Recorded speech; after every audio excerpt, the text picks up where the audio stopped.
tal? Buenos días, ¿cómo están todos? Vamos a orar para preparar nuestro corazón para escuchar la palabra.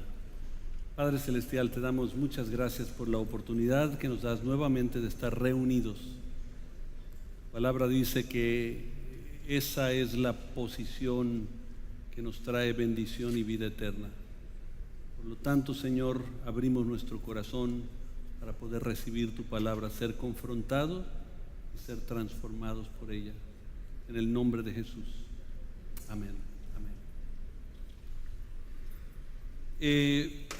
Estamos en una serie sobre la oración, para entender un poquito más la oración.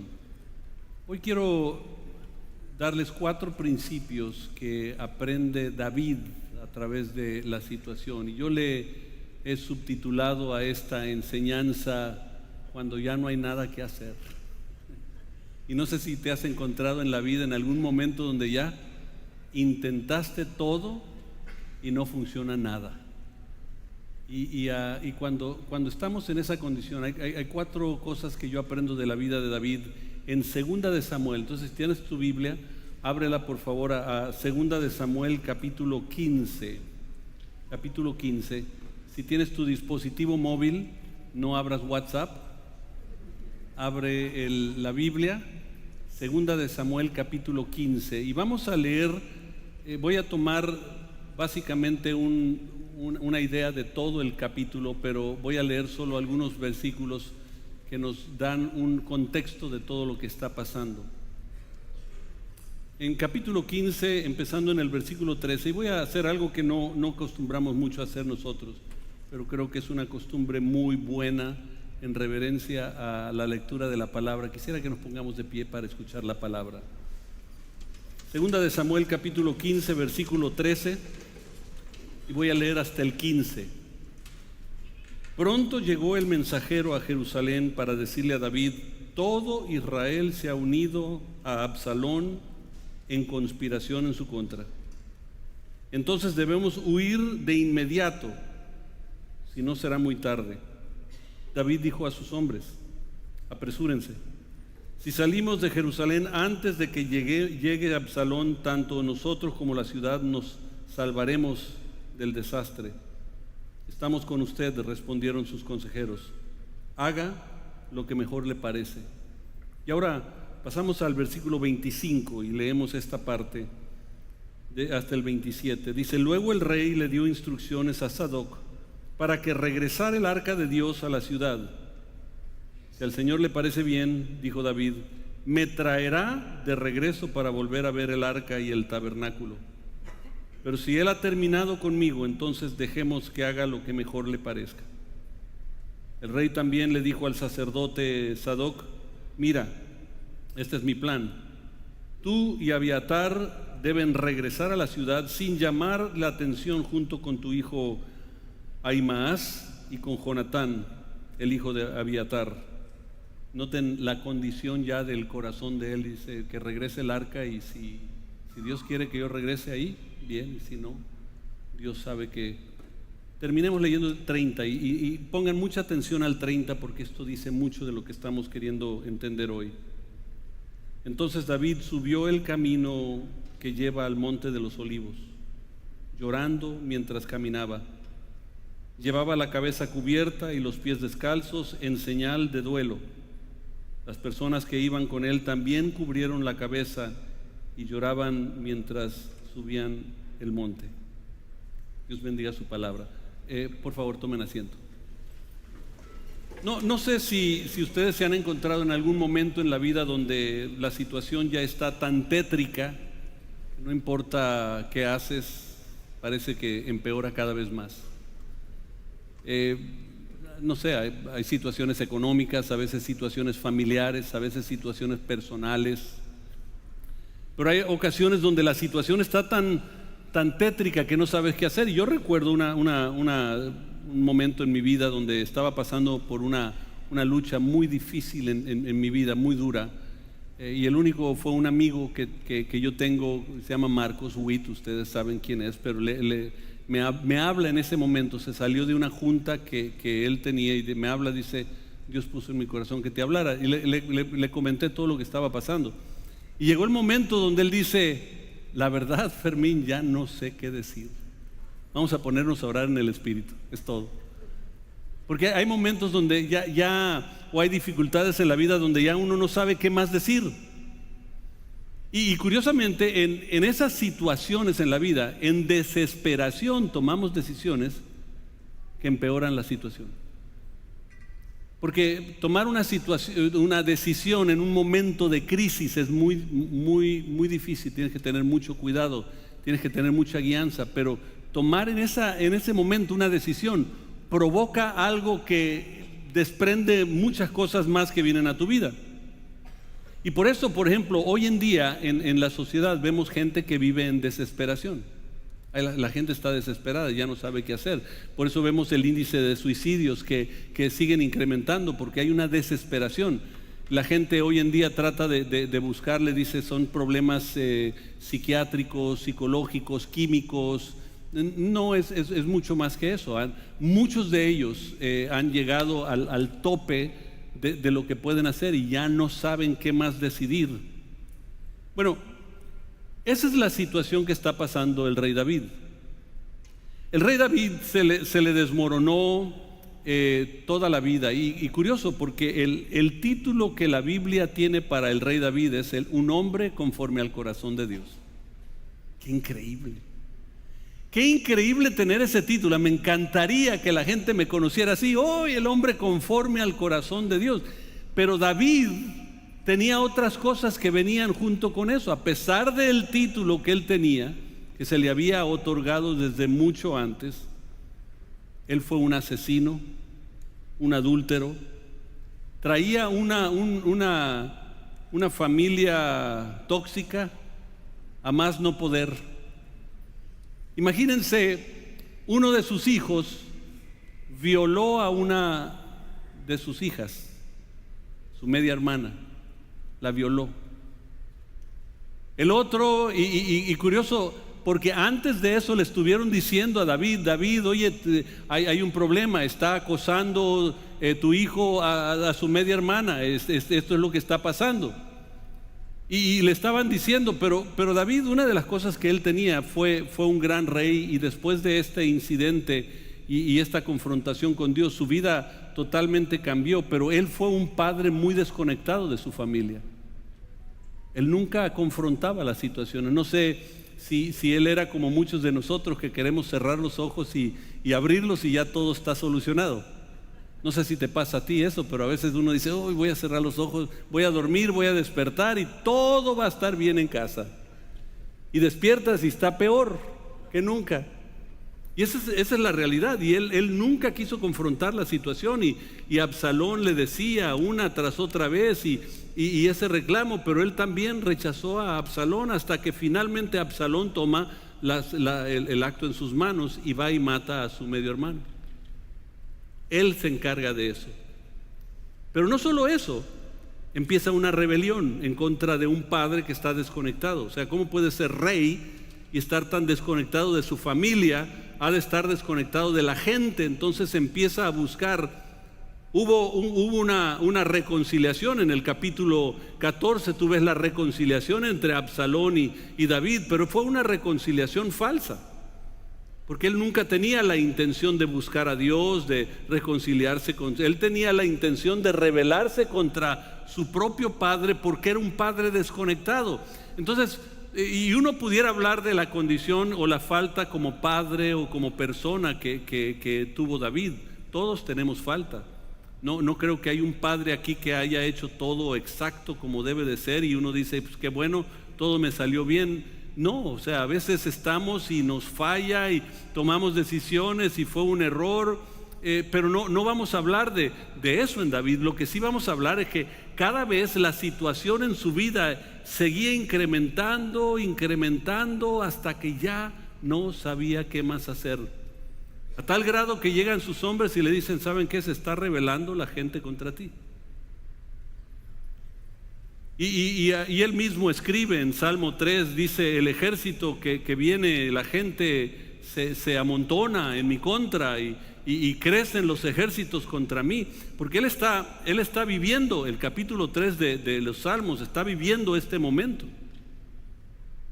Entonces, este hombre que no solo vive una familia descompuesta, ahora una rebelión en su contra, a tal grado que en el capítulo 16, por ejemplo, llega un hombre llamado, él está caminando con el dolor en su corazón, y no sé si te ha pasado cuando que tú vas caminando por la calle o por la vida con dolor en tu corazón por las cosas que están sucediendo, y llegó aquí a la vida de David un hombre llamado Simeí, descendiente del rey Saúl, y cuando ve a David caminando, agarra tierra y se la tira en la cara y le empieza a gritar: eres un asesino, tú mereces morir, no sirves para... Empieza a maldecir a David. Y los valientes, imagínate, un rey que tiene valientes a su lado, se levantan, inmediatamente sacan la espada y dicen: ahorita le cortamos la cabeza a este hombre porque no tiene derecho a maldecir. ¿Qué sería la condición del corazón de David? Que para a sus hombres sabios y les dice: no, si él me está maldiciendo, algo Dios me quiere decir a mí, déjenlo en paz. Imagínense a qué condición estaba el corazón ya tan deshecho. Hoy en día nosotros no decimos eso, decimos: ojalá no esté un perro por ahí porque es todo lo que me falta. Hay algunos que no van a entender eso y no te preocupes, si no lo entendiste no hay problema. Si lo entendiste, porque a veces es todo lo que nos falta. Ya nos tiraron tierra, ya hicieron todo, ya en la vida traté de hacer esto, me falló, hice lo aquello, todo falló, y de pronto todo desmoronando. Y de hecho David sabía lo que era la mala noticia, ya estaba acostumbrado. Cuando no es su hijo, su hija, cuando no es esto, es lo otro. Pero cuando le pegó fuerte, y el capítulo lo empieza a mencionar, no solo el pueblo se le está uniendo a Absalón, porque Absalón tiene una manera tan divina de ganarse a la gente en el pueblo, y empezaba a decir: ¿cuántas veces te he escuchado, mi padre? Y decían: pues no me escucha. Ok, yo sí te voy a escuchar.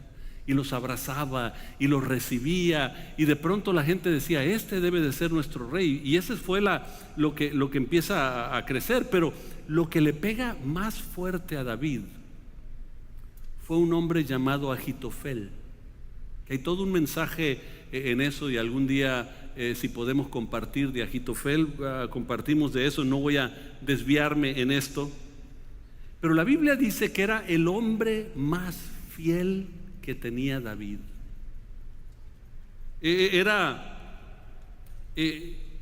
Y de pronto empiezan a mencionar que Ahitofel se unió al ejército de Absalón, la rebelión contra David. Ahora, ahí es cuando te pega fuerte, porque muchas veces te pueden decir: fulano de tal está hablando de ti. ¿Y qué? Ni me conoce, ya. O sea, me molesta, me duele, pero ya se acabó. Pero cuando alguien cercano a ti de pronto hace algo en tu contra, duele muchísimo más, ¿verdad? Y David está en esa condición. Fíjense cómo era su condición. Vayan a Salmo 55. Salmo 55. Él escribe de este momento. Y en el Salmo 55, empezando en el versículo 12, dice: no es un enemigo el que me hostiga. Eso podría soportarlo. No es otra persona, no un enemigo, alguien. Eso lo podría soportar. No son mis adversarios los que insultan con tanta arrogancia. De ellos habría podido esconderme. En cambio, noten, eres tú mi par, mi compañero, mi amigo íntimo. Wow. Qué duro para David. Y noten Como dice en el 14, yo me imagino que con dolor en su corazón, con llanto, dice: cuánto compañerismo disfrutábamos, cuánto caminábamos juntos hacia la casa de Dios. Y de hecho en Salmo 41 lo dice de esta manera, en el versículo 9: hasta mi mejor amigo en quien tenía confianza. Y este pasaje a veces se ha usado como profético de Jesús identificando a Judas, pero esto lo escribe David de su amigo Agitofel. Hasta mi mejor amigo en quien tenía plena confianza, quien compartía mi comida, se ha puesto en mi contra. Se pueden imaginar el panorama, se le está hundiendo el mundo, todo se está cayendo.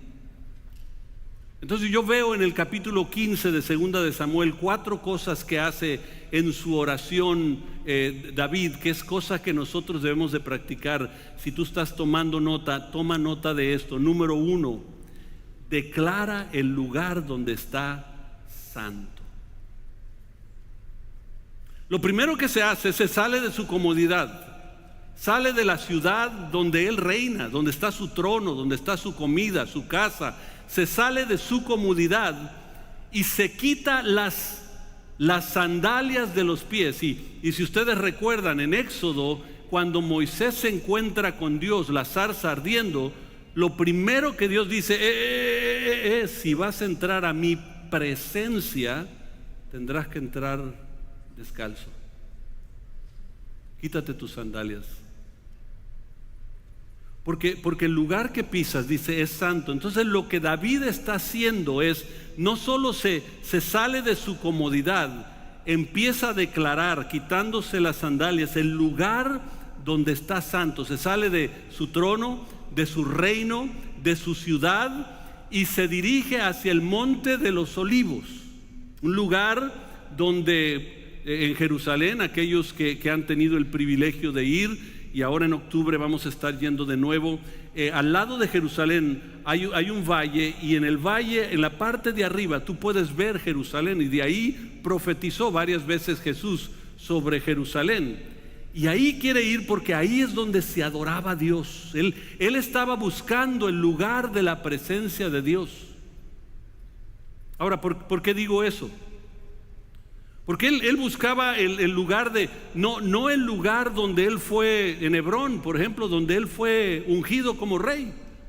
Porque nuestra tendencia como cristianos es decir: yo recuerdo aquel lugar, voy a ir a aquel cuartito donde oraba, porque buscamos el lugar donde algo pasó.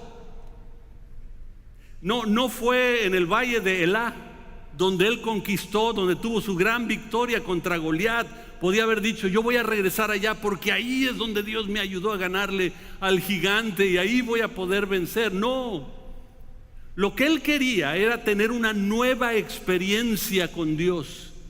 Y la única manera de tener una nueva experiencia con Dios no es regresar a donde algún día Dios te bendijo, sino es declarar el lugar donde ahora estás santo, porque eso te da una nueva experiencia en Dios.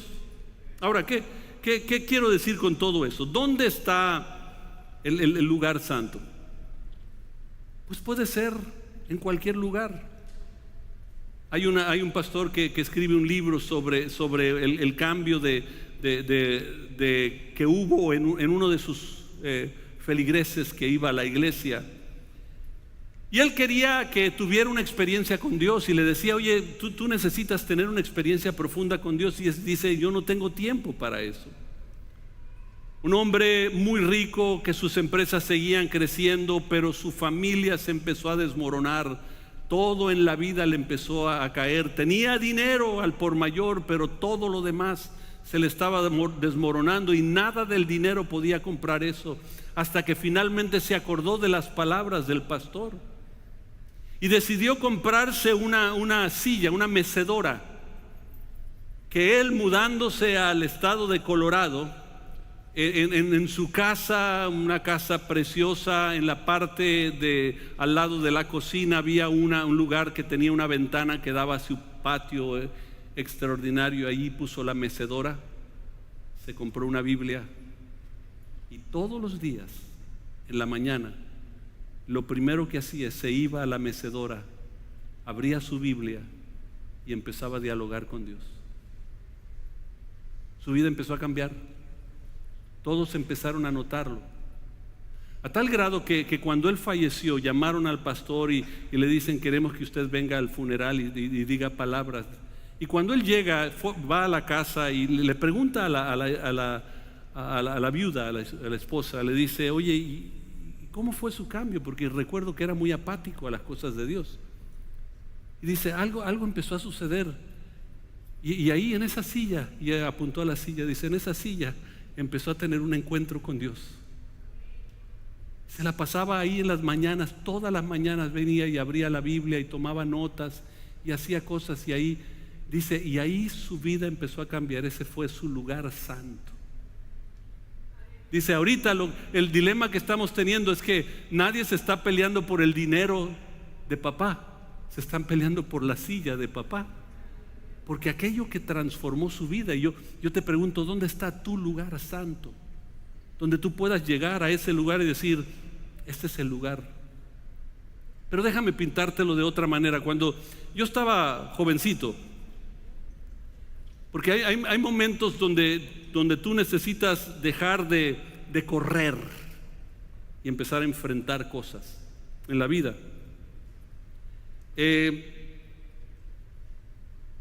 Recuerden que Dios dice: estad quietos y reconoced que yo soy Dios.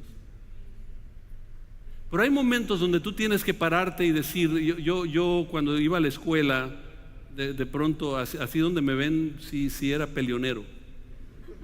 Yo sé que me veo muy pacífico, como un angelito del cielo, ¿no? Pero yo recuerdo que había momentos donde con mis amigos había conflicto. Recuerdo bien claro, como si fuera hoy, agarraba un palito yo y pintaba la raya. Y decía: a ver quién se atreve a cruzar esto, porque acá es mi territorio, nadie puede cruzar eso. A ver quién se atreve. Hay un momento en la vida donde tú tienes que pintar raya y decirle al enemigo: Satanás, hasta aquí se acabó tu posición en mi casa. Ya pinto raya y este lugar es lugar santo porque le pertenece a Dios.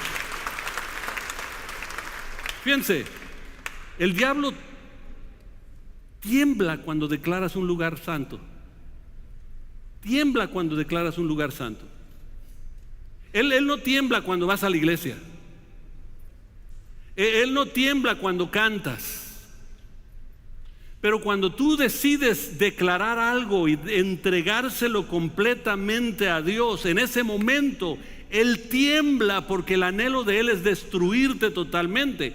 El ladrón viene a robar, matar y destruir, pero el momento que tú pintas raya y le dices, como le dijo Nehemías: aquí más, ya no hay parte ni suerte contigo aquí en este lugar. No tienes nada que hacer aquí. A lo mejor es tus finanzas, a lo mejor es tu relación con tus hijos, a lo mejor es cualquier otra cosa, pero llega el momento donde tienes que pararte y quitarte las sandalias. Era la posición que tú tenías en la vida en aquel tiempo. O sea, no era lo mismo un político romano a una persona que trabaja en cualquier maquiladora. No era lo mismo el soldado a un cocinero. Y de hecho, los únicos que caminaban descalzos en aquel tiempo eran los esclavos. Y Dios está diciendo: para declarar santo algún lugar, tienes que quitarte el orgullo tuyo, lo que tú eres, lo que tú te crees, tus logros, tus posiciones, tus nombramientos. Tienes que quitarte todo eso y decir: aquí el único que reina es Dios en este lugar. Pero todo empieza a cambiar cuando tú declaras un lugar santo. Entonces, en la oración, regresa a tu casa algún día, entra a tu recámara y en la puerta, en forma simbólica, pinta una raya y le dices: Satanás, aquí adentro ya no puedes entrar, ya pinté raya. Porque el lugar que ahora piso es un lugar santo. La segunda cosa que yo veo en David que él hace aquí es que se arrepiente y confronta su pecado. Se arrepiente y confiesa su pecado. Es importante esta parte. Noten lo que él escribe en este momento. Él escribe el Salmo 32. Váyanse a Salmo 32. Y vamos a leer los primeros versículos. Dice: oh, qué alegría para aquellos a quienes se les perdona la desobediencia, a quienes se les cubre su pecado. Sí, qué alegría para aquellos a quienes el Señor les borró la culpa de su cuenta, los que llevan una vida de total transparencia. Mientras me negué a confesar mi pecado, mi cuerpo se consumió y gemía todo el día. Día y noche tu mano de disciplina pesaba sobre mí. Mi fuerza se evaporó como agua al calor del verano. Finalmente te confesé todos mis pecados y ya no intenté ocultar mi culpa. Me dije: le confesaré mis rebeliones al Señor, y tú me perdonaste, toda mi culpa desapareció. David admite su pecado. David finalmente confronta. Ahora, los pecados traen consecuencias y quiero decirte algo: tú puedes escoger tu pecado, pero no puedes decidir tu consecuencia. Jóvenes, es importante que ustedes entiendan: si tú decides acostarte con tu novia, la consecuencia pudiera ser embarazo. Esa consecuencia no es decisión tuya, el acto es decisión tuyo. Todo lo demás es parte de los procesos. Y tenemos que entender que las consecuencias son resultados de decisiones. Dios nos perdona las decisiones, pero fíjense, cuando declaramos el lugar santo, no solo eso. La Biblia dice en Colosenses 2 lo que Dios hace. Dice que Él toma, de hecho lo voy a leer, Colosenses, váyanse a Colosenses capítulo 2. Colosenses capítulo 2, empezando en el versículo 13. Ustedes estaban muertos a causa de sus pecados, porque aún no les habían quitado la naturaleza pecaminosa. Entonces Dios les dio vida con Cristo al perdonar todos nuestros pecados. Él anuló el acta con los cargos que había contra nosotros y la eliminó clavándola en la cruz del Calvario. De esa misma manera desarmó a los gobernantes y las autoridades espirituales, los avergonzó públicamente con su victoria sobre ellos en la cruz del Calvario. El diablo continúa siempre tratando de traerte todos tus errores y fracasos. Siempre te lo va a traer vigente. Pero lo que Dios está diciendo a través del apóstol Pablo a los colosenses aquí es que el acta de los decretos era un libro que tenía el imperio romano. Ellos usaban en la corte, usaban un libro que se abría cuando tú ibas a tu juicio. Y llegaba y dice: ok, Fermín, ¿qué hizo? Ok, abrimos a página 26. Fermín ha hecho esto, y de esto es culpado. Eso se llamaba el acta de los decretos. Y de pronto, en una forma simbólica, el Señor dice: ¿sabes qué? El acta de los decretos en tu contra, de tus pecados que trae Satanás, el Señor la tomó y la clavó en la cruz del Calvario y borró no solo el pecado, sino también borra todo lo demás de ese pecado, cuando nosotros hemos depositado esa confianza en Él. Ahora, es decir esto: imagínense llegar al cielo y de pronto Dios está diciendo: ahí viene Fermín, entra aquí a la presencia del Señor, buen siervo y fiel. Y luego sale corriendo, va a ir corriendo Satanás en ese juicio final y va a decir: espérate, aquí traigo el librito de Fermín. Ok, va a decir Dios, a ver, léeme el libro, y va a abrir a página número 1 y va a estar en blanco. Dice, espérate, hay algo mal aquí. Se va a ir a página 15 de Fermín y va a estar en blanco. Y de pronto se va a ir hasta la última página, no sé qué pasó, aquí tenía muchos en su contra, y va a estar en blanco. ¿Por qué? Porque Cristo lo clavó en la cruz del Calvario y por su sangre yo soy perdonado. Por su sangre yo soy perdonado. Entonces, nosotros necesitamos entender que se borra mi pecado y Dios puede borrar aún las evidencias de todo pecado, el acta de los decretos, pero requiere dos cosas en David. Primero, se tuvo que quitar y despojar de su grandeza real, se cubrió la cabeza y empezó a buscar el lugar de adoración a Dios. Quiero declarar este lugar santo. Segundo, confesó su pecado y se arrepintió. Muchas veces nosotros tenemos remordimiento del pecado, pero no arrepentimiento del pecado, porque arrepentimiento significa dar vueltas 180 grados. No volver a cometerlo. David no seguía repitiendo los mismos pecados. Empezó a cambiar las cosas en su vida. La tercera cosa que yo encuentro en este capítulo 15 de Segunda de Samuel es número 3, anótalo: sométete a Dios. La oración debe de incluir declarar el lugar santo, arrepentirse y confesar, y luego también someterte a la voluntad de Dios.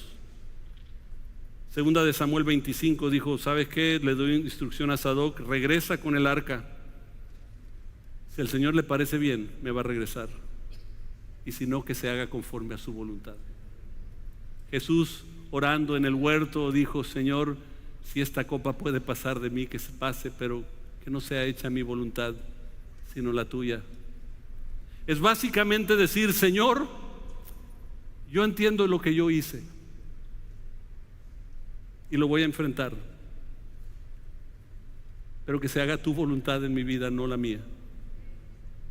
Yo quisiera evitar todas estas cosas, porque al humano no le gusta someterse, no nos gusta, lo que menos queremos. Pero por eso Romanos 12 dice, ustedes como sean sacrificios vivos. ¿Por qué nos llama sacrificios vivos? Porque el sacrificio muerto no se mueve, pero el sacrificio vivo tiene la tendencia a decir, Señor, aquí estoy este domingo, me someto a ti, todo lo que tú quieras. Espérate, Señor, voy a hacer unas cosas y después de esta ya regreso. Y nos estamos bajando del altar de Dios en lugar de decir, Señor, aquí me quedo, me someto a ti. Santiago capítulo 4 versículo 6, anótalo: Dios se opone al orgulloso y da gracia al humilde. Job 22, 29 dice, Dios salvará al humilde. Salmo 34, 18 dice, Dios está cercano al quebrantado de corazón y salvará a los contritos de espíritu. Hay ocasiones donde tenemos que venir a decirle, Señor, híjole, yo no solo la regué y te confieso mi pecado, Señor, aquí estoy, no soy nada. Mira, mis hijos no me hacen caso, mi esposa no me hace caso, en el trabajo no me quieren, en las calles parece que yo soy el que estoy cometiendo todos los errores manejando y todo mundo, Señor, parece que nada me está saliendo. Mejor me someto hoy a ti, Señor.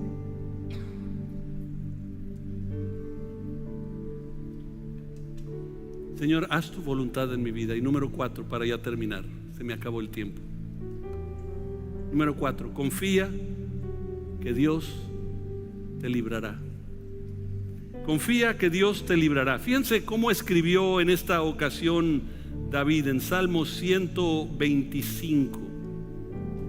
Salmo 125, versículo 1. los que confían en el Señor están seguros como el monte Sión. No serán vencidos, sino permanecerán para siempre. Hay otro pasaje que ustedes lo conocen bien, Salmo 37, 25. Joven fui, pero ya envejecí. O sea, ya viví una vida larga, ya viví muchas experiencias, ya sé mucho de la vida y todo lo he aprendido, y especialmente esto, que no he visto justo desamparado ni su simiente que mendigue pan. Había llegado el momento donde nosotros, no solo en aquel momento declaró aquel lugar, todo se me está desmoronando, entonces Señor, ya no puedo más, yo traté todo, ahora declaro este lugar un lugar santo. ¿Dónde es tu lugar santo? ¿Dónde es aquel lugar que tú vas a declarar? Donde tú puedes llegar y confesarte al Señor, donde en cada paso de tu vida puedes someterte a la voluntad de Dios y confiar que Él va a cumplir su palabra. Él dice: yo estaré con vosotros todos los días hasta el fin del mundo. Esa frase, fin del mundo, habla del fin del mundo. Y no dice yo voy a estar contigo hasta ese momento. No, dice, aun cuando todo el mundo se desmorone, tú puedes confiar que yo voy a estar contigo. No te dejaré ni te desampararé, dice el Señor. El diablo ya no pertenece en mi campo. En mi campo, en mi casa, en mi trabajo, en mi carro. Ahora esto le pertenece a Dios, porque Dios nunca te va a dejar. Ahora, a lo mejor te sientes al final de tus momentos y el enemigo te está gritando: ya ves, fracasaste muchas veces, erraste, no la hiciste, no fuiste tan bueno como decías, y tanto que levantas las manos allá. Este día pinta la raya y di: Satanás,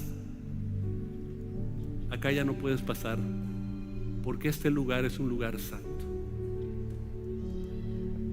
Y en ese momento, fíjate, la prueba ya no será tu derrota, sino la prueba ya no te derrota, sino te define como un hijo de Dios. Entonces yo quiero terminar con esto. Hay algunos aquí, yo no sé para quién era este mensaje, pero Dios puso este mensaje, lo de la oración me lo puso así el Señor. Hay alguien que tiene que pintar raya. A lo mejor son tus hijos, tu matrimonio, tus finanzas, tu vecindad, tu casa, tu carro. Yo no sé dónde el enemigo ha estado dándote y trayéndote dificultad. Es tiempo de pintar la raya y declarar el lugar santo. Tú regreses a tu casa y puedas decir: sabes que este va a ser mi rincón, que yo declaro lugar santo. Nadie me moleste, porque ahorita voy a tratar con Dios. Y a lo mejor Dios hace contigo lo que hizo con aquel empresario, que su vida cambió radicalmente. ¿Cuántos de ustedes necesitan el momento donde Dios empieza a tratar contigo para cambiar todo lo tuyo? Pero no hemos declarado el lugar santo, y hoy lo vamos a hacer. Si Dios te está hablando a ti hoy, porque has tenido algunas dificultades, algunas pruebas, y no has sabido cuál es la respuesta, vas a declarar hoy tu lugar donde tú estás ahí santo. Entonces tú ahí donde estás, ponte de pie. A lo mejor es por tu familia, a lo mejor es por tus finanzas, a lo mejor es por tu salud, a lo mejor es por tus amistades, a lo mejor es por tu persona, no sé, pero vas a declarar este lugar, ahí donde tú estás pisando, el lugar santo. No tienes que quitarte los zapatos porque no hay suficiente circulación de aire aquí para aguantar eso. Pero lo que sí vas a hacer es despojarte de ti y decir: ya no soy yo, Señor, sino tú. Señor Jesús, hay tantos que la prueba los ha estado derrotando, Señor, emocionalmente, espiritualmente. Pero hoy declaramos la tierra que piso un lugar santo que solo le pertenece a Dios. Señor, yo te pertenezco. Mi mente te pertenece, mi corazón te pertenece, mi vida te pertenece, mis finanzas te pertenece, mi salud te pertenece. Todo es tuyo, Señor.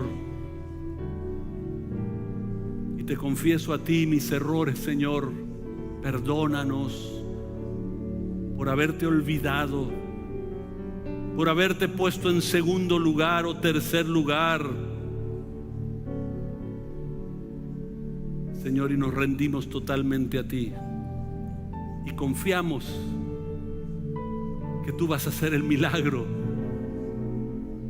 con aquellos hijos que están rebeldes, Señor, aquellos que han estado orando por sus hijos. Señor, tú lo vas a hacer, pero yo pinto la raya que el enemigo ya no tiene parte ni suerte en mi familia, y yo declaro que el que cree en el Señor Jesucristo será salvo, tú y toda tu casa.